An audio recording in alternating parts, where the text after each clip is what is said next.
Welcome to Russian History Retold, Episode 131, The Life and Murder of Grigori Rasputin, Part 1. Last time, we covered the mysterious death of Tsar Alexander I and his conversion possibly to one Fyodor Kuzmich. In this podcast series, we'll follow the life and murder of one of history's most controversial figures, Grigori Efimovich Rasputin. Anyone with any interest in Russian or Soviet history is familiar with the name Rasputin. The story of how this simple man from western Siberia became a confidant of Tsar Nicholas II and his wife Alexandra is the stuff of legend. Furthermore, his murder by members of the Russian aristocracy is equally, if not more fascinating still. The fascination is elevated even further with the publication of the book, quote, The Murder of Grigori Rasputin, a conspiracy that brought down the Russian Empire, by Margarita Nalipa. I will cover her contentions in this podcast. And, of course, the next one. History is filled with fascinating people, most of whom were leaders of some sort. Generals, kings, queens, czars are written about, but few were ever considered peasants. There are exceptions like Spartacus, the leader of the Russian rebellions like Stenka Razin, but they are few and far between. Rasputin is an historical anomaly, as he never held any real power whatsoever, despite rumors otherwise. He was just a true oddity in history. As Colin Wilson puts it in his book, Rasputin and the Fall of the Romanovs, quote, no figure in modern history has provoked such a mass of sensational and unreliable literature as Grigori Rasputin. More than 100 books have been written about him, and not a single one can be accepted as a sober presentation of his personality. There is an enormous amount of material on him, and most of it is full of invention or willful inaccuracy. Rasputin's life, then, is not a history. It is a clash of history with subjectivity. Now, my job in today's podcast is to provide you, the listener, with as much objectivity as I can with so much contradictory information about Rasputin being out there.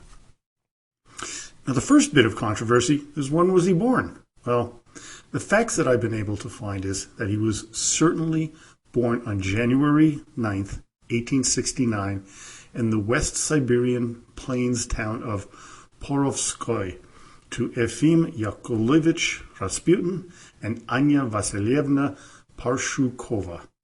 Although being a peasant family, they were certainly not considered poor, as they owned a dozen cows and 18 horses. Out of the 9 children born to his parents, Grigori and his sister Fedosia were the only 2 who made it to adulthood. Now, to give you some perspective as where Pokrovskoye is, it's over 2,300 kilometers or 1,400 miles away from Moscow, and about the same distance to St. Petersburg. This vast distance makes Rasputin's rise to prominence even more extraordinary. Some have said that Grigori grew up in very squalid conditions, but that simply was not true. His childhood wooden home was a 2-story, 8-room house, which lasted until 1980, when it was destroyed by the Soviet government. Early on, Grigori was a biblical scholar, despite being functionally illiterate. As brought out by Margarita Nalipa in her book, The Murder of Grigori Rasputin, my primary source for this podcast, but not the only one. The surname Rasputin was a popular one in Siberia, likely derived from the word, and I'm going to botch these words up, I'll do the best I can, Rasputi, or crossroads. One other derivation that was proposed was the Russian word rasputstvo, which means debauchery, but that simply is ludicrous and was proposed by the enemies of Grigori. Another possibility is that it is derived from the word raputivat, which means to detangle. I'll go with crossroads, which makes much more sense. Grigori, crosswords / Rasputin fits the man perfectly. The debauchery term, though, stuck with him, especially as his aristocratic enemies wanted to come up with reasons to get rid of him. As a child, he was noted for having physical tics. From Joseph Furman's book, The Life and Death of Rasputin, quote, "His limbs jerked, he shuffled his feet, and always kept his hands occupied. Despite physical tics, he commanded attention." Very little else is known about his childhood, and what we do know comes from his daughter, Maria. Shortly after he turned 18, Rasputin married Paraskovya Fyodorovna Dubrovina, who was about 2 or 3 years older than him, depending on who you talk to. Together, they had 7 children, of whom only 3 made it to adulthood, which was, of course, not uncommon in those days. When he turned 23, something happened in his life, and we're not absolutely sure what it is, and this causes a complete transformation. He became what is known as a stranik or straniki, known as a religious wanderer. This is opposed to him incorrectly being labeled a starets, or, quote, an unusually religious man, like Fyodor Kuzmich. There's also another rumor of him being brought up on charges of being a horse thief. But I view that with real suspicion, as he went back to his hometown many times over the years without it ever being brought up again. In his wanderings, he went to numerous monasteries throughout Russia, as well as Greece in 1900 and Jerusalem in 1911. His trips were all done on foot, covering thousands upon thousands of miles. His time at the monastery on Mount Athos in Greece left him disillusioned, but it made him more convinced of the belief that Russian Orthodoxy was the one true religion and that the Greek Church had lost its way. Because of these travels, whenever he returned to his hometown of Pokrovskoye, he was greeted with great interest as he would tell the people the stories of his travels. It also got him into trouble with the local bishop, as townfolk began to go to Rasputin for spiritual advice instead of the local priest. Here he made his first enemy, but certainly not his last. Grigori was ordered to cease his meetings with the locals, which supposedly made him disillusioned once again with his backward hometown, so he decided to head off to the ancient city of Kiev, a distance of about 1,800 miles or 2,900 kilometers. While on his way, he stopped by Kazan, where he met with the local bishop who gave him a reference for him to use to get to St. Petersburg. He made it to the capital in the fall of 1904. When he got there, he headed to the Alexander Nevsky Lavra, the monastery, where he asked for a place to stay and some food. It was here that he met with Archimandrit Feofan, who was a spiritual advisor to the Tsar.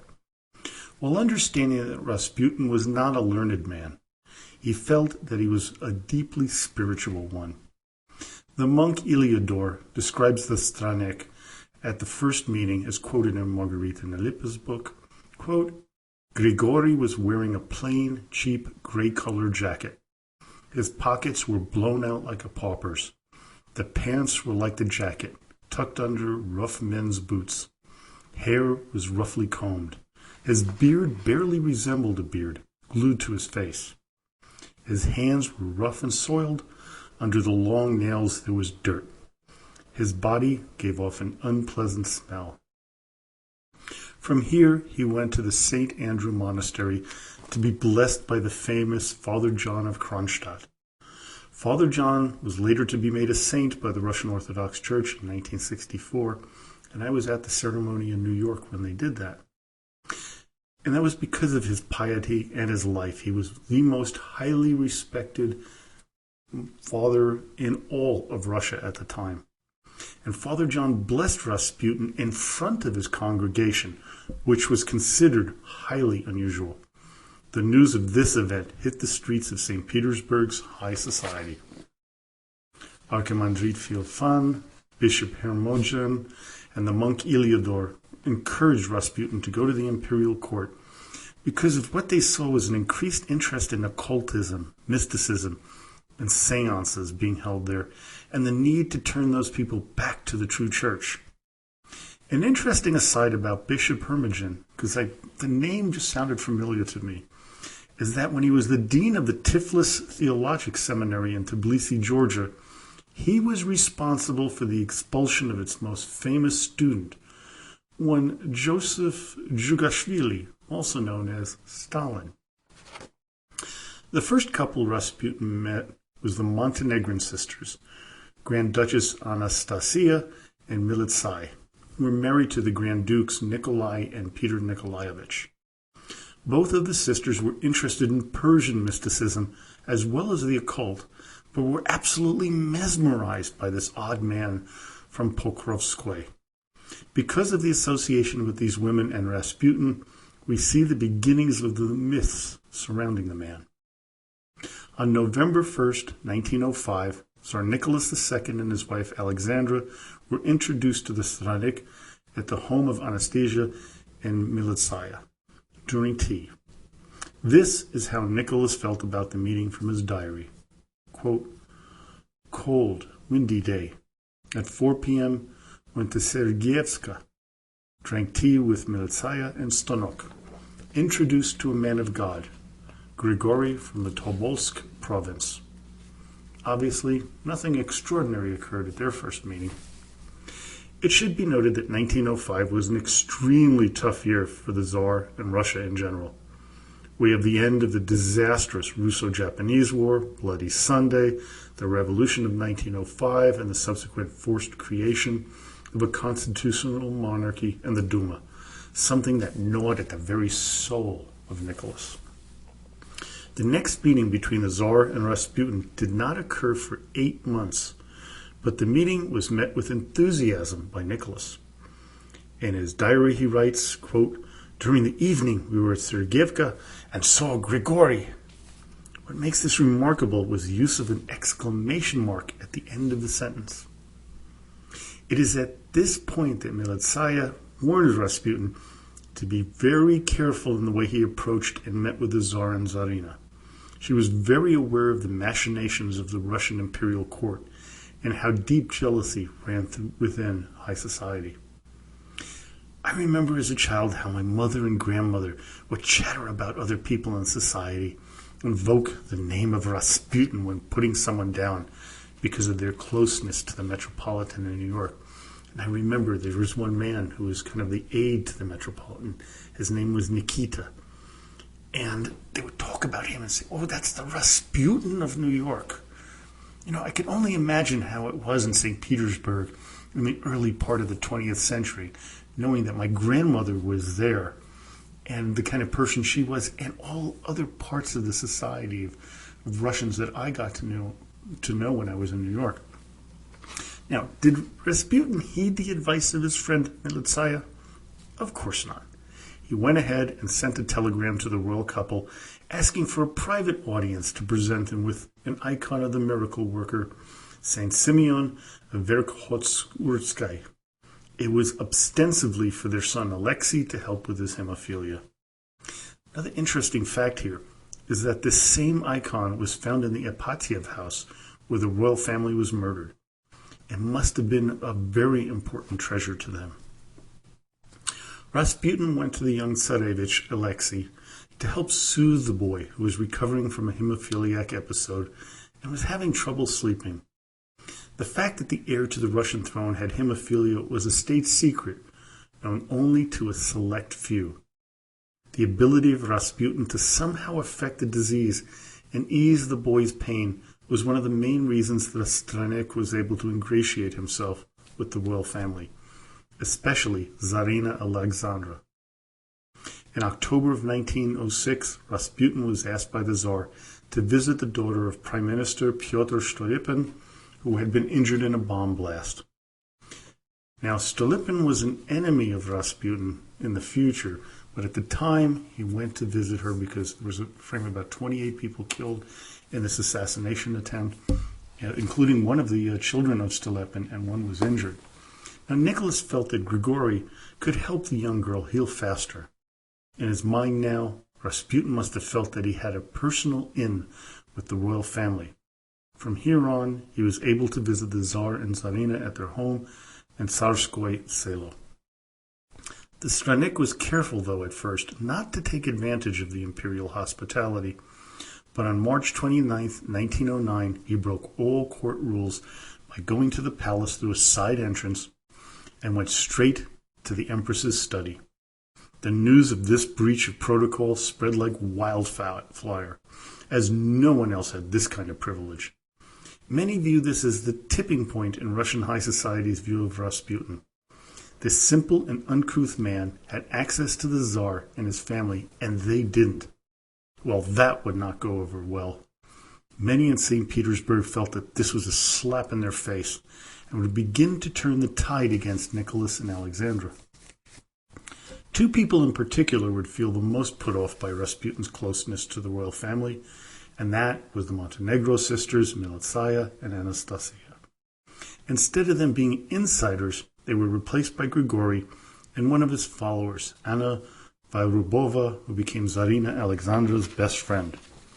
They also felt betrayed, as they were the ones to introduce Rasputin to the imperial family, and now they were pushed aside.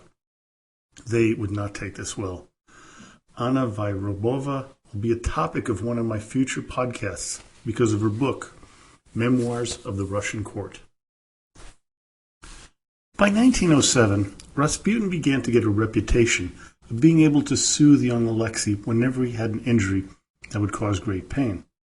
The reality is, nothing that Grigori did was really remarkable, as the boy, as we now know medically, would have improved on his own with no medical, or for that matter, spiritual help needed. But the Tsar and his wife thought differently, since none of the doctors could explain the improvements in their son. They believed it must have been divine intervention brought on by the holy man Rasputin. Now, some others accused him of using hypnosis to calm the boy, but that doesn't hold water, as he was able to achieve the effect even when he was thousands of kilometers away in his hometown. Over time, his position within the imperial court became more important over the years, as he was to serve as a spiritual confidant to the royal couple. This angered many in the Orthodox Church, as they saw this unordained Stranik as having way too much influence in the religious well-being of the family. And the rumors began to fly about Rasputin. First, the church began to look into allegations that he was a member of the Klist sect, which believed in using sexual orgies as a means of purging sin from the soul. From everything that I've looked at, this was probably a total fabrication.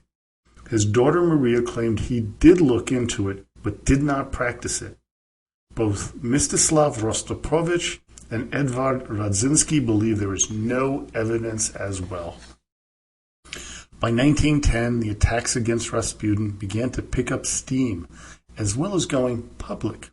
Throughout the 300 years of Romanov rule, it was generally thought that if things were not going well, and at the time, remember, they weren't, it wasn't the fault of the Tsar, their Batushka. No, it had to be the boyars or the evil administrators or some other scapegoat that was to blame.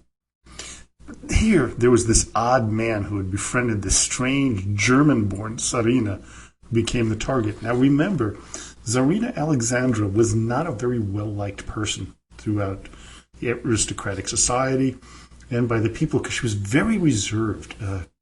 They viewed this as a coldness, a German coldness, but it was actually, she was a very shy woman, and this was kind of natural for her, but it didn't go well with people. Now, despite the fact that Nicholas II himself was 97% German, he was still the Tsar and still had the backing of the majority of the people. The aristocracy's backing, well, that's a whole other thing. They were beginning to believe that Nicholas was too weak of a man and that he could cause things to deteriorate in Russia and lead to chaos and possible revolution. And they were worried about their own position in society with a revolution, that the peasants would come down on them pretty hard, as we remember with the four major rebellions that we went over in an earlier podcast. By now, even the Duma began to also publicly denounce Rasputin's influence. The newspapers began to vilify him despite censorship. The articles became more and more frequent, much to the dismay of the imperial family. The church began to insinuate that Alexandra and Rasputin were having a sexual affair by providing the Tsar with letters supposedly between the two. Nicholas then ordered Rasputin to return to Siberia, not because he really believed the rumors, but because he wanted to protect his friend. Members of Nicholas's inner circle, like Prime Minister Stolypin, urged the Tsar repeatedly to get rid of the Stranik because of the bad publicity, but he could never complete the task. On Sunday, July 12, 1914, after lunch while in Pokrovskoye, a woman by the name of Kyonya Guseva attacked Rasputin with a dagger, stabbing him twice in the stomach. The Tsar had to send one of his own physicians to aid in his recovery. According to Rasputin's daughter Maria, he would never be the same. While Rasputin had many enemies, there were four major ones: Stolypin and his old friends Theophan, Hermogen, and Iliador. He had really alienated these people because they were no longer as close to the Tsar as he was. They didn't like this. This theme goes throughout all this machinations about who Rasputin really was. There's a lot of jealousy going on. But after the attempted assassination incident, most of Rasputin's main and influential enemies were gone. Stolypin had died. Theophan and Bishop Hermogen were either banished or exiled, and the monk Iliador was in hiding because of their vocal hatred of Rasputin. Everyone in Europe now knew that things were building towards war. Rasputin spoke up against Russia's involvement, and we know that there was a lot of talk about which side Russia would go to. And he was quoted as saying, quote, "If Russia goes to war, it will be the end of the monarchy, of the Romanovs, and Russian institutions." How very prophetic he was. Within the first year of World War I, at that time known as the Great War, over 1.5 million men had died in the conflict, and the war was going very poorly. Men were deserting their posts, and the population was beginning to call for an end to the autocracy. Strangely, Alexander called on Rasputin to return to St. Petersburg. This was absolutely the worst thing she could have done. The publicity was horrific. Well, here's where I'm going to pause the podcast, as next week I'm going to cover the conspiracy and murder of Rasputin. I'll go over the events leading to his assassination and bring in the people involved in it. Some will be the usual ones known to almost everyone, like Felix Yusupov, Purishkevich, and Dr. Lazavert. Others will be a real surprise, and I will reveal who I think pulled the trigger on the kill shot. And for most of you, that will be the biggest surprise of all. And I'm also going to tell you that some of the myths about how he survived for so long aren't really that true. He wasn't that, much of a Superman, as you've heard. So, well, I hope you enjoyed that. Please come visit the website at www.russianrulershistory, and if you can, please make a donation to keep the podcast going. Don't forget to drop by our Facebook group at Russian Rulers History and join the lively conversations. And I got to say, I love the people in that Facebook group. We've got some great things, some good humor in Russian history, and some pictures from the past and things like that. It's just a fantastic group. And there you can ask a question, leave a comment, or make a suggestion. So now, as always, до свидания и спасибо большое.